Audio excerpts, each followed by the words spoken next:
Pakinggan ng ating dalangin. Hallelujah, Jesus. Hallelujah, Lord, Panginoon. Oh God, we thank you po for this day, oh Lord. That you have given us the privilege, Panginoon, na muling magpuri at magpasalamat sa iyo, Panginoon. Salamat po sa lahat ng biyaya at pagpapala ay pinagkakaloob niyo po sa amin sa araw-araw, oh Lord. We thank you for you are here, Panginoon, every day, oh Lord. And right now, Panginoon, we want to give you our best praise and worship, oh God. Oh, hallelujah, Jesus, hallelujah, Lord. For you deserve all of it, Panginoon. We thank God. Hallelujah, Jesus. Sige po, let's clap our hands. Hallelujah.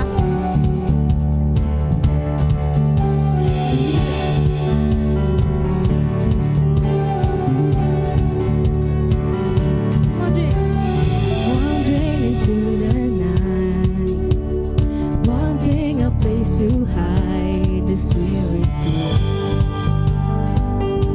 These vagabonds,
impossible in your name, O Jesus. And we know you are here, right here in our midst, Panginoon. Hallelujah, Jesus. Hallelujah.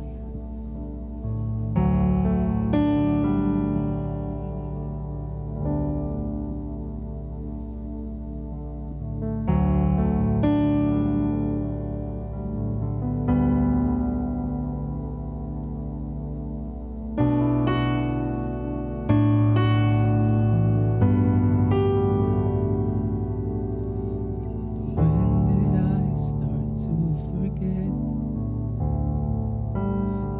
all of the great things you did?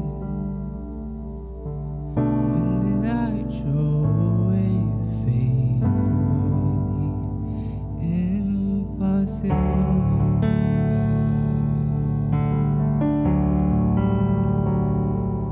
And how did I start to believe that you weren't sufficient for me? And why do I talk myself out of seeing miracles? Let us all sing. You are more than able.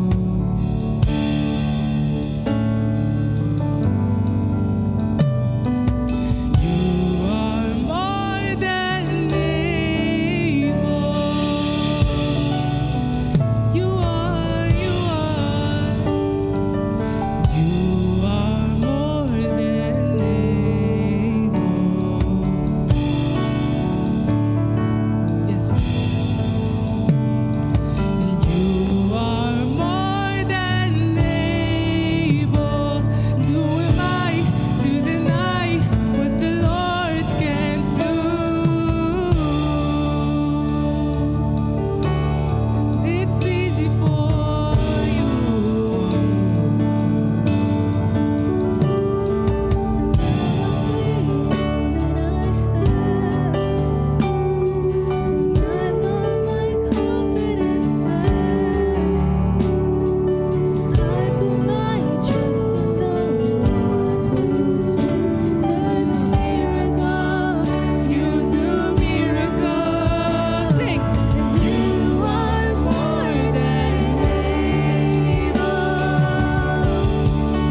presence this morning, Panginoon.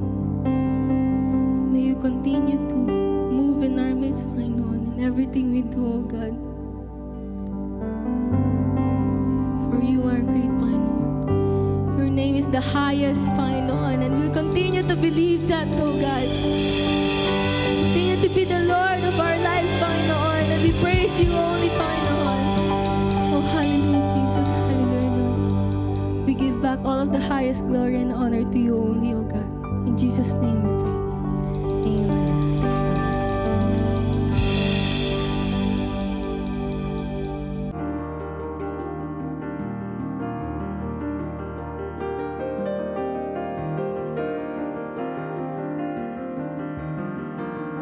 Morning po sa lahat. It's good to be in the house of the Lord at purihin ng Panginoon sa worship team. Salamat po sa ating kagalakan na tayo po ay nakapagpanambahan na sama-samang muli sa ating Sunday service. So purihin po ang Panginoon. At naniniwala ako na meron pong gagawin magandang Panginoon sa bawat sa atin. Amen po ba? So welcome po sa ating mga tagapakinig at tagapanood sa ating FB Live. Purihin po ang Panginoon na nakasama namin kayo at of course sa ating mga nasa insight na mga kapatiran. Purihin po ang Panginoon. Sige po, bago po ang lahat ay tayo pong lahat ay tumayo at tayo ay mananalangin. Tayo po tayong lahat. Ayan, sige po, tayo pong lahat ay manalangin. Dakilang Diyos, salamat po sa araw na ito na pinagkaloob mo sa amin. Salamat po sapagkat ikaw ang Diyos na hindi nagbabago sa amin. Salamat po, Panginoon, na patuloy mo kaming ire-restore sa lahat po ng mga bagay na kinuha ng kalaban sa amin. Maraming salamat, Panginoon, na patuloy kang kikilos at gagalaw, Panginoon, sa iyong mga salita. Dalangin po namin, Panginoon, na ang iyong banal na Espiritu ang patuloy na manguna sa amin. Sa amin pong pag-aaral ng iyong salita, maitaas po namin ng iyong pangalan. At sa akin pong sarili, naamin ko po na wala po akong magagawa. Kung di mo po ako gagamitin, ako po ay walang kabuluhan. So, banal na Espiritu, ikaw po ang manguna, Panginoon, sa lahat ng mga tao na makikinig sa pamamagitan ng iyong salita. Ito po ang aming dalangin sa pangalan ni Jesus. Amen and amen. Hallelujah! Purihin po ang Panginoon. Sige po, basahin po natin, tayo po tayong lahat at manatili tayong in the presence of God. Basahin po natin ang salita ng Panginoon sa Luke chapter 15, verse 25 to 32. Ito po ay pamilyar ng salita na ating naririnig pero gusto ko pong pag-aralan natin ito. Ito po ang sinasabi ng Panginoon. Sige po, basa. Now his older son was in the field, and as he came and drew near to the house, he heard music and dancing. So he called one of the servants and asked what these things meant. And he said to him, "Your brother has come, and because he has received him safe and sound, your father has killed the fatted calf." But he was angry and would not go in. Therefore his father came out and pleaded with him. So he answered and said to his father, "Lo, these many years I have been serving you. I never transgressed your commandment at any time, and yet you never gave me a young goat, that I might make merry with my friends. But as soon as this son of yours came, who has devoured your livelihood with harlots, you killed the fatted calf for him."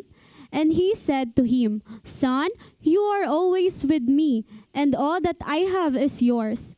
It was right that we should make merry and be glad, for your brother was dead and is alive again, and was lost and is found." Sa Tagalog po, samantalang nasa bukid noon ang anak na panganay at nagtatrabaho, nang pauwi na siya ay malapit na sa kanila, narinig niya ang tugtugan at sayawan sa bahay nila.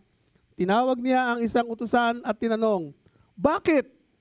Anong mayroon sa bahay?" Sumagot ang utusan, "Dumating ang kapatid nyo, kaya ipinakatay ng inyong ama ang pinatabang baka upang ihanda.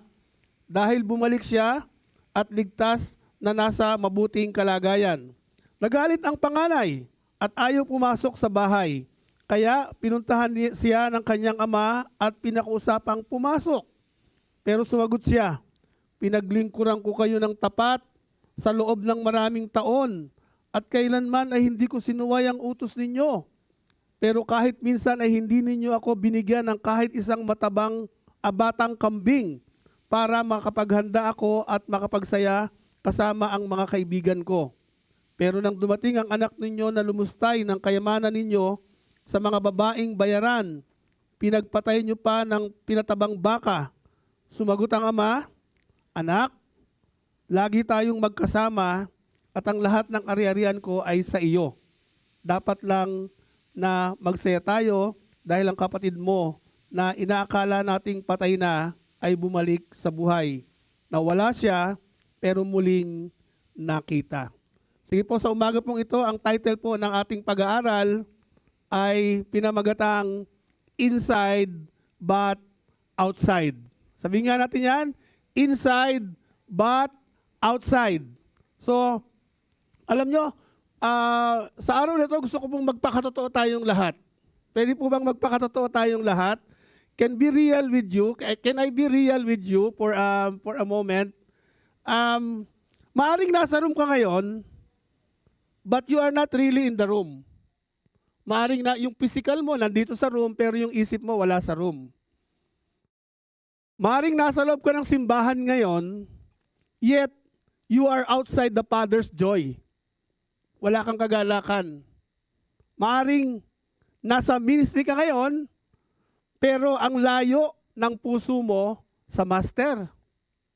Pwede bang mangyari yun na nasa ministry ka, pero wala kang ang layo ng puso mo sa Master natin?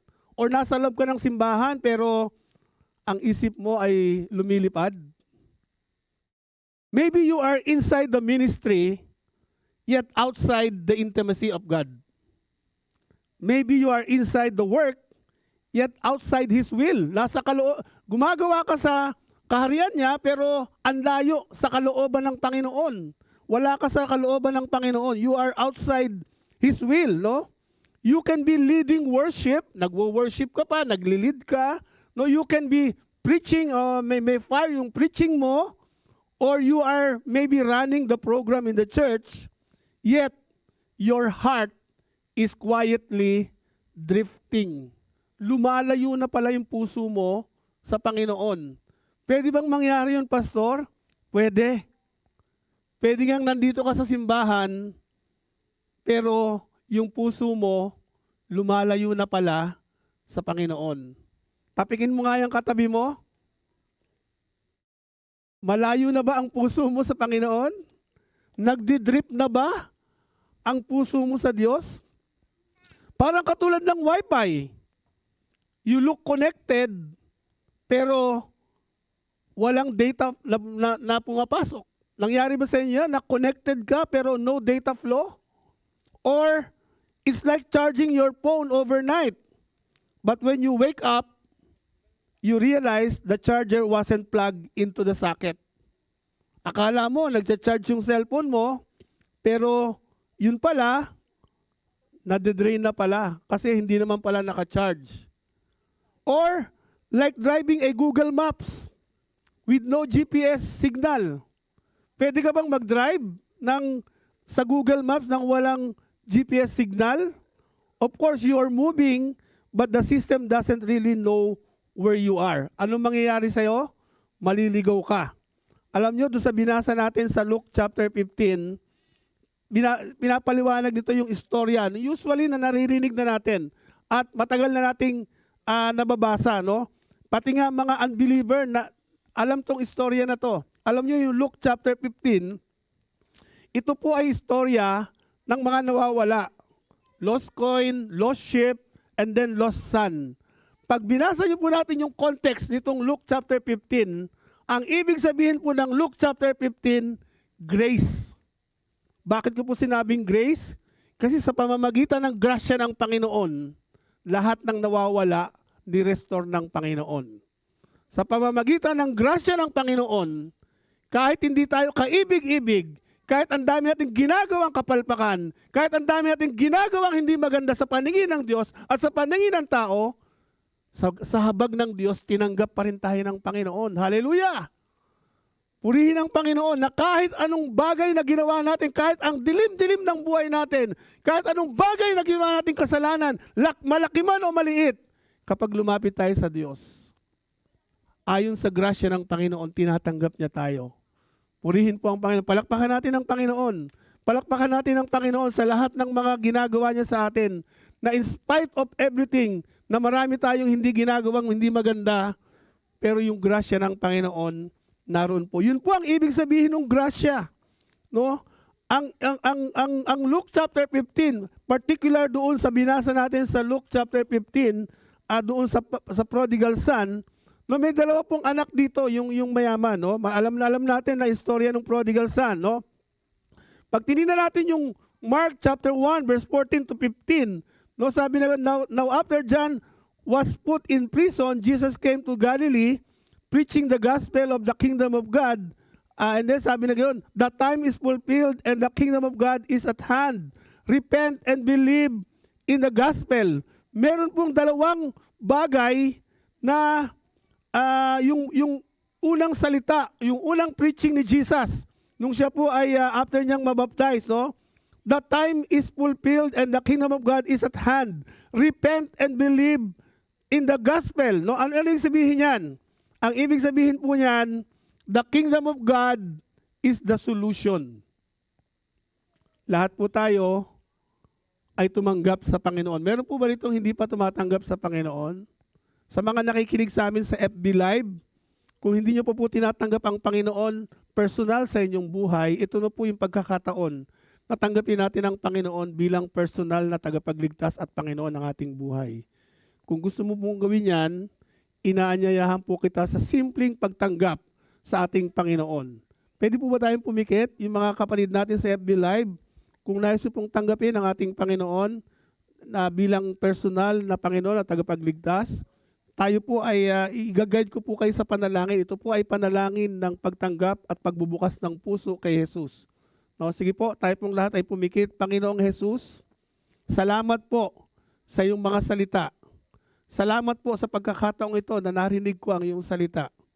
Dalangin ko nga po, Panginoon, na sa mga oras na ito, ako po ay nagdidesisyon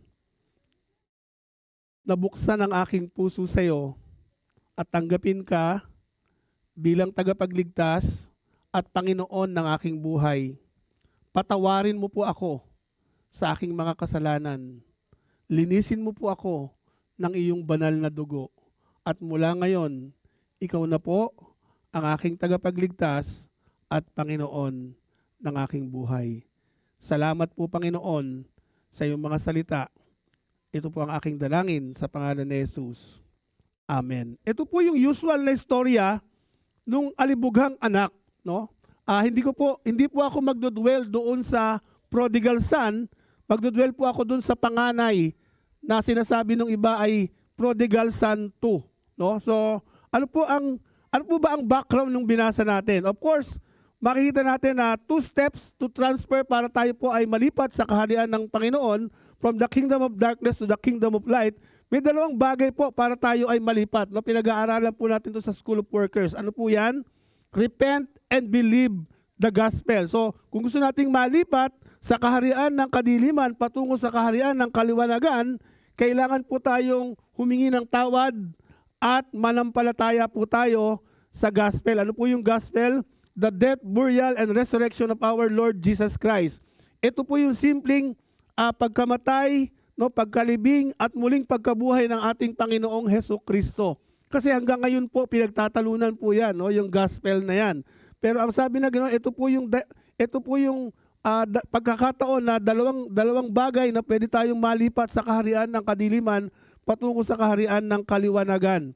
Repent and believe the gospel. Of course, malalaman natin 'yan yung meaning ng repentance doon sa binasa natin, no? Merong istorya ng isang pamilya, meron siyang 2 anak, no, yung prodigal son na yung bunso niya, at yan po ang nagpapaliwanag tungkol sa ating paghingi ng tawad o yung repentance, no? Pinapakita nito yung 5 pictures of repentance. Of course, pinag-aralan natin to sa School of Workers, yung 5 pictures of repentance. Makikita natin diyan yung istorya sa background po, no, yung bunsong anak, no, siya po ay nagkaroon ng nagdesisyon po siya na hingin yung kanyang mana, no, kahit buhay pa yung magulang niya. Sabi niya, tatay, hihingin ko na po yung aking mana. At ang ginawa niya, siya po ay umalis, no, nag-journey siya to a far country. At anong ginawa niya? Winaldas niya, no? Wasted his possession. No, makikita natin sa verse 13. So, dahil sa winaldas niya yung lahat ng kayamanan na ipinagkaloob sa kanya, siya po ay naubusan, no? Naubos yung kayamanan niya at siya ay nangailangan. Hanggang sa tong bunsong anak na ito ay dahil nawalan siya ng kabuhayan, nawalan siya ng pera, nagtrabaho siya at walang gustong tumanggap sa kanya. Alam mo, ang tumanggap lang sa kanya yung pinaka-abang trabaho, yung tagapagpakain ng baboy. At dahil sa kanyang kagutuman, no, dahil sa kanyang problema, no, mating yung time na ultimo yung pagkain, no, ng baboy ay gusto niya nang kainin. and true enough, no, bumagsak siya ng napaka-baba. At malalaman natin yan yung picture ng sin. So meron pong 5 pictures of repentance, of course. So yung 5 pictures of repentance, so makikita natin yung alibunggang anak, na-realize niya na, bakit sa tahanan ng aking ama, ang daming pagkain. At anong ginawa niya? Siya po ay nag-arise, nag-decision siya. Sabi niya, I will arise, no, and I will go back to my father. So, kinere out niya yung decision niya. And then, yung alibugang hanak, anong ginawa niya? No, bumalik siya sa kanyang tatay. At nung nakita nga nung tatay niya, nung nakita siya nung tatay niya, malayo pa lang, sinalubong na siya ng tatay niya. No, at sinabi niya, hindi pa siya nakakapagsalita. Sabi ng tatay niya, wait, sabi na gano'n, no? So ito na po yung istorya nung ating pinag-aaralan ngayon, no? So yung anak bumalik, yung alibugang anak bumalik sa tahanan ng kanyang ama. Ito na yung response ng kanyang ama. Dito na po tayo papasok, no? So doon sa binasa natin, of course, makikita natin na ang bawat mananampalataya, no, ang nais ng Panginoon sa atin, mapaglabanan natin yung kasalanan. No, lahat po tayo ay hindi po tayo absuelto. Lahat po tayo dumadaan tayo na parang nagkakasala. Sino po ba rito ang hindi na nagkakasala? Taas ang kamay. Meron po ba rito ang hindi na nagkakasala? Kasi pagka nagtaas ka ng kamay, ang sabi ng Panginoon, ikaw ay sinungaling. Meron po ba ritong sinungaling? Marami ba ritong sinungaling? Wala sa Gian yan, no? Lahat tayo ay hindi nagsisinungaling, no? But ito po yung katotohanan na gusto nating makita, na nalulugod ang Panginoon na tayo ay patawarin sa ating mga kasalanan. At ang plano ng Diyos, hindi lamang tayo patawarin sa ating mga kasalanan, kundi maging matagumpay tayo na labanan ang kasalanan. Hello? Sabihin mo sa katabi mo, overcome sin. Overcome sin.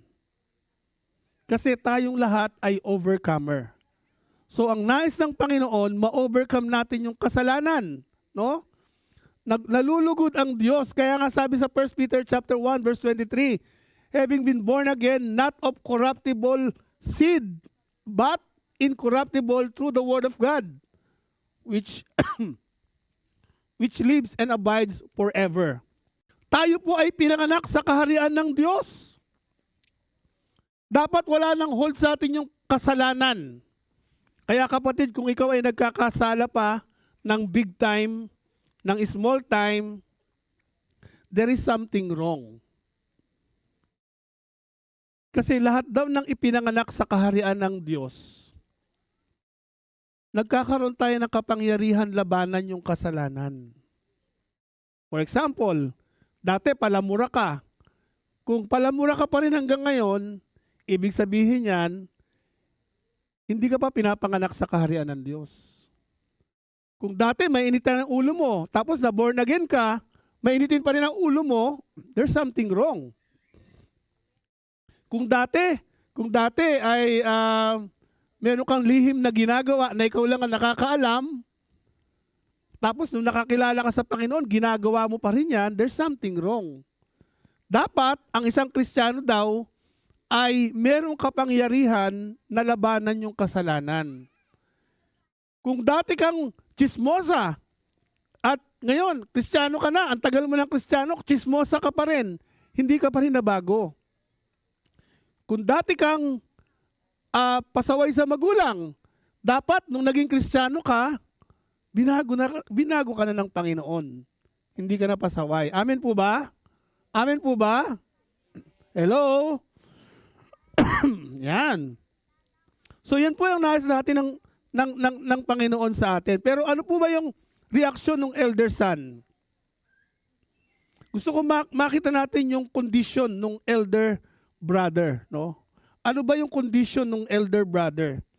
So sabi na gano'n nung condition niya, number 1, sabi na gano'n, the older brother became angry and refused to go in. Nagalit yung panganay na anak. Dahil ba naman, binuo mo? Yung kapatid niya, hiningi yung pera in advance, tapos nilustay, tapos bumalik siya na ubos na yung pera. Sabi na gano'n, nagalit yung kapatid na lalaki. Bakit ako? Bakit yung anak nyo na yan? Nilustay na nga yung kayamanan nyo. Tapos, ganyan pa yung treatment nyo. Pinaghanda nyo pa, pinagpatay nyo pa ng kambing. Bakit ako? Nandito ako.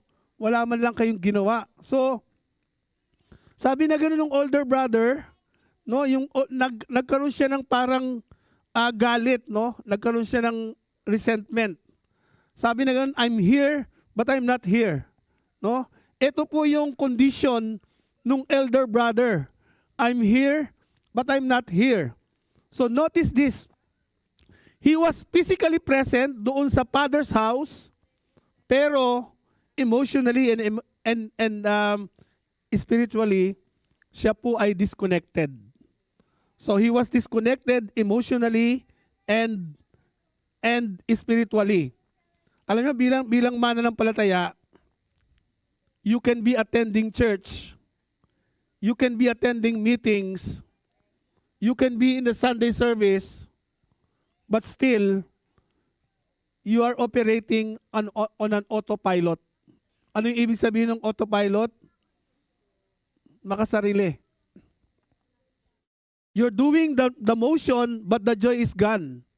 Nandun ka sa ministry, pero wala kang kagalakan. You're just serving people, but your heart's growing colder toward them.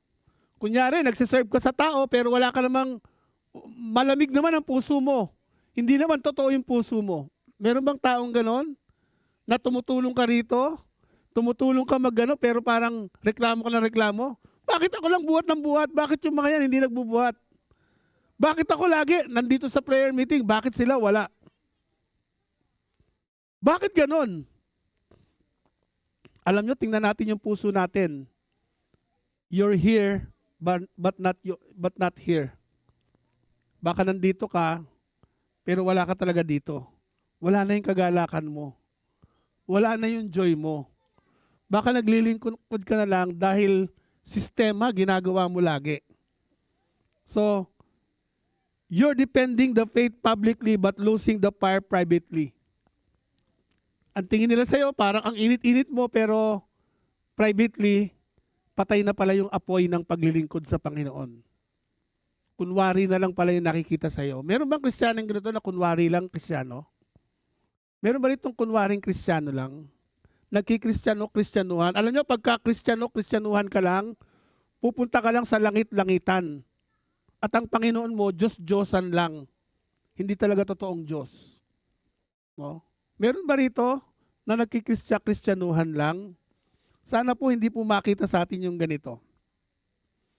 Dapat kahit sa privately, tayo ay totoong Kristiyano. Ito po ay napaka-dangerous, no? Because ministry can become a mask that hides our distance from God. Baka ginagawa mo lang maskara yung ministry para makapagtago ka. Tingnan mo nga yung katabi mo kung may maskara. May maskara ba yung katabi mo? Puro maskara yata yan eh. Ayan, may maskara. Hallelujah. Second, na gusto kong makita, ano pa yung makikita natin dito sa prodigal son, yung pangalawang prodigal son, no? Yung elder son. The symptoms of being outside while inside.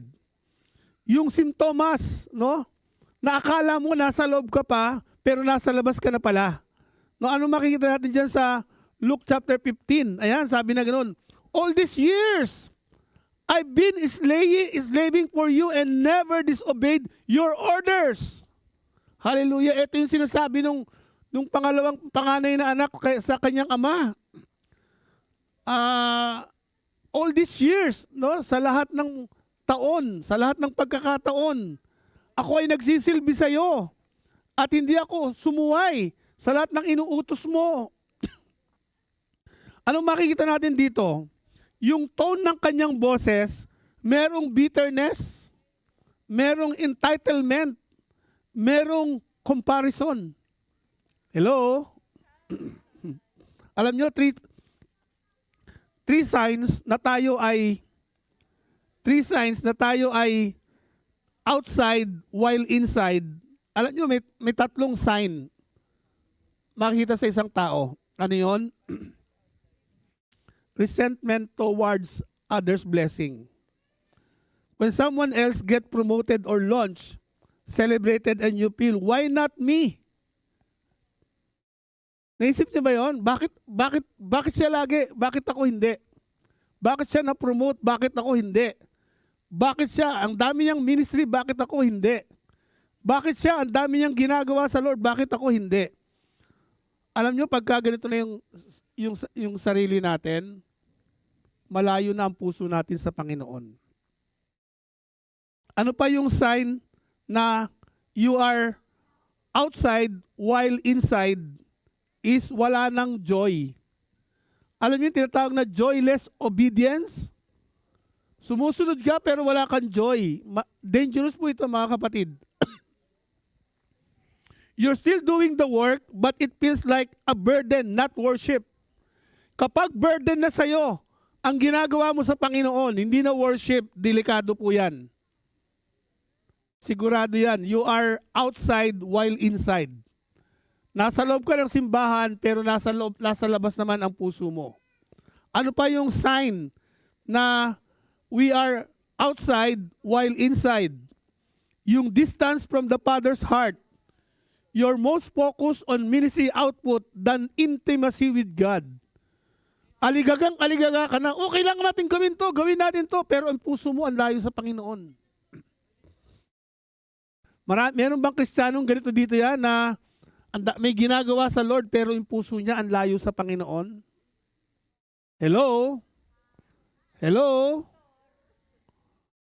Huwag tayong gumawa na ang puso natin malayo sa Panginoon. Kung gagawa ka, dapat ang puso mo malapit sa Panginoon.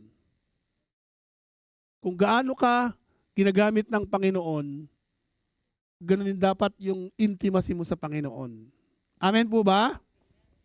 Amen. Sige. Number 3, na gusto kong makita natin dito, yung invitation ng tatay niya. Ito yung grasya na sinasabi ko sa introduction ko. Yung grasya ng Panginoon na kahit ganun yung sentiment ng kanyang pangalawang anak, ito yung lumalabas pa rin yung grasya ng kanyang ama. Anong sabi na ganun? Come back inside! Come back inside! Mga magulang, mga kapatid, come back inside! Mga nanonood sa FB Live, come back inside! Come back inside! Bumalik na tayo sa ating ama. Anong sabi niya sa Luke? Chapter 15, verse 31 to 32, my son, anak, lahat ng meron ako ay sa'yo. Everything I have is yours. But we had to celebrate. Kasi dumating yung anak mo, ay yung kapatid mo na dating patay, muling nabuhay. Kinakailangan nating mag-celebrate. Yung tatay po is not just inviting the older son to join the party. but we had to celebrate. He was inviting him back into relationship. Kapatid, kung ang piling mo, ang layo-layo mo sa Ama, kahit nandito ka sa simbahan, ito yung imbitasyon ng Diyos Ama sa bawat sa atin. Come back inside. Come back inside. Bilang mga mananampalataya, kung ikaw po ay hindi mo po nararanasan yung salitang repentance, ito na yung pagkakataon natin. Alam niyo, nakakalungkot ngayon, listen mga kabataan, at mga nasa tamang edad. Maraming kabataan ngayon, makinig po kayo, maraming kabataan ngayon, hindi marunong magsabi ng sorry. Hindi marunong humingi ng tawad. I'm sorry to tell you, pero yan po yung observation ayon sa statistics. Why? Because of the technology. Ang akala ng mga bata, they are independent. But it's not true. Kaya nga maraming tao ngayon hindi marunong mag-open. Bakit? Kasi ayaw nila sabihin yung sitwasyon nila. Kasi hindi sila marunong mag-sorry. Hello? Alam ko sa GIA walang ganon. No? Marunong ba kayo mag-sorry? Marunong ba kayo lumapit sa Panginoon, sabihin nyo, Lord, patawad po.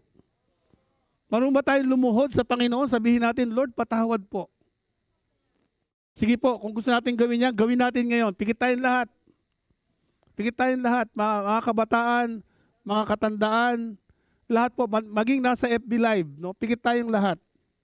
And let us go back inside in the presence of our Father. Habang ang lahat ay nakapikit, kapatid, isipin mo lahat ng mga bagay na tingin mo nasaktan mo ang Panginoon, tingin mo nasaktan mo ang pamilya mo. Hallelujah. Habang lahat ay nakapikit, sige, lumapit ka sa Panginoon. Come back inside. Ito yung invitasyon sa atin ng ating Ama sa Langit. Ninanais ng Panginoon na bumalik ang ating relasyon sa Kanya. Maaring nasa loob ka ng simbahan, pero wala na, nagdidrip na yung relationship mo.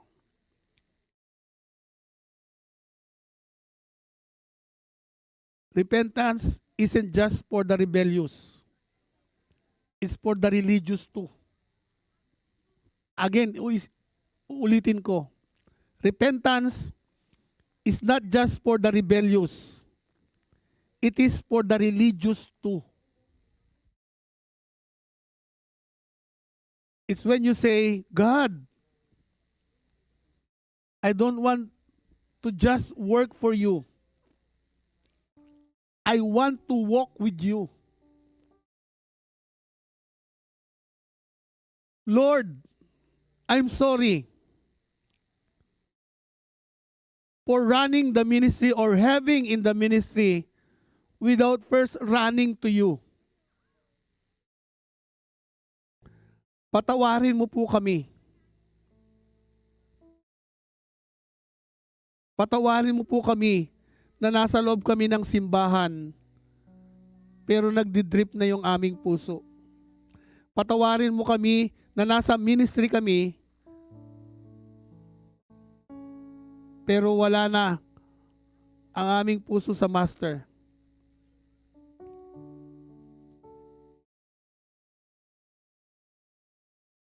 Lord, gusto po namin lumakad na kasama ka. Gusto po namin na nasa ministry kami na meron po kaming kagalakan.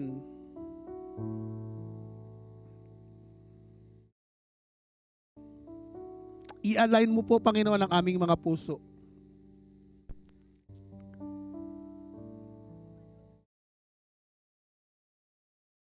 Kapatid, let God work on the inside. hayaan mo na kumilos ang Panginoon sa iyong kaloob-looban.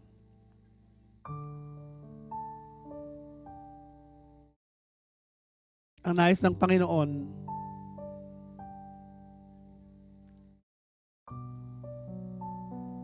pindutin natin yung reset button to have intimacy with Him.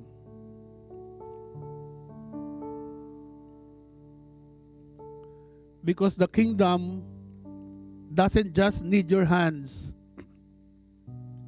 it needs your heart.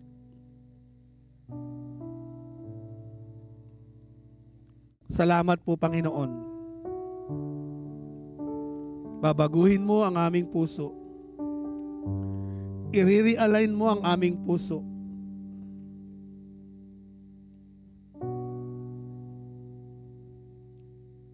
Literally and figuratively, Lord, we pray, let God work on the inside. Salamat po, Panginoon. We will not just striving to abiding, but we will stand to be passionate lovers of God again. Yes, Lord, baguhin mo po ang aming puso to have passion, a passionate lovers of God. Maraming pong salamat, Lord. Amen. Amen. Alam nyo, kapag ginawa natin yan, babaguhin ng Panginoon yung puso natin. In conclusion,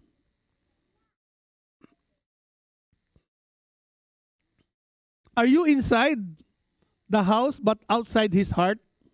Ang tanong ko sa inyo, are you inside the house but outside His heart?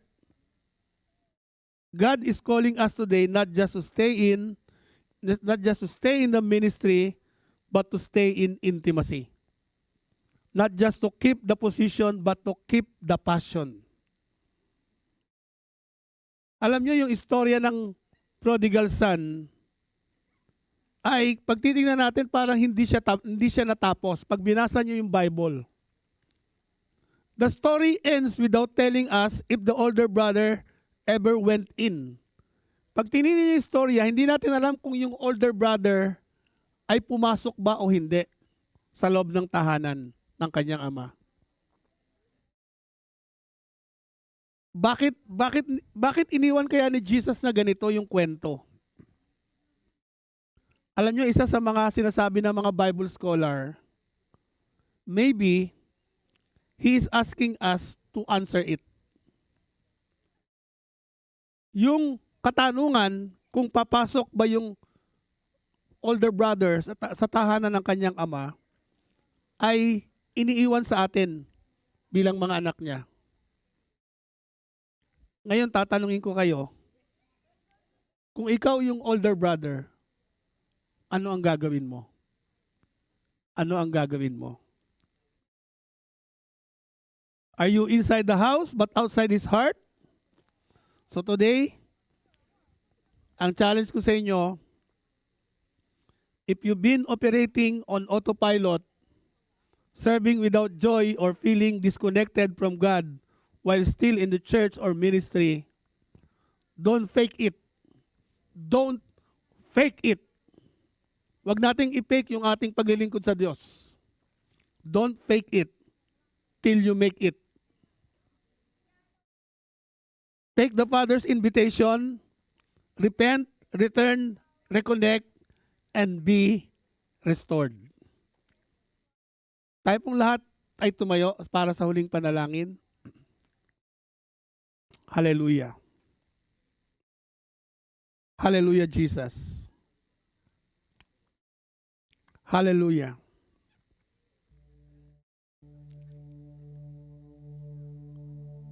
Lord, I don't want to be in your house I want to be in your heart. Forgive me for the times I led without listening. Work without worshiping. Forgive me, Lord. Forgive us, Lord, na hindi kami nakikinig sa iyo. Na ang puso namin, Panginoon, ay hindi naka-in-tune sa iyo.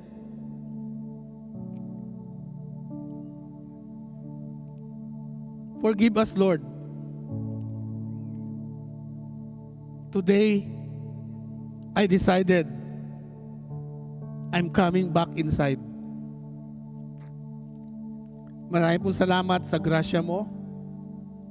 Maraming salamat po na hindi ka po nagbabago. You are the same yesterday, today, and forever. Maraming po salamat sa pangalan ni Jesus. Amen.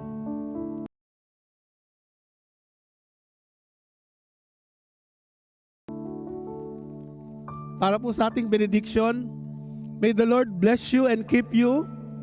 May His wisdom guide your every decision, and may His purpose be fulfilled in your life. May He inspire you to maximize your potential and use every gift He has entrusted to you for His glory. Go forth with the assurance that His plans for you are good, to prosper you and not to harm you, and to give you hope. May His peace guard your heart and mind, and may His presence be with you always. In Jesus' mighty name, amen and amen.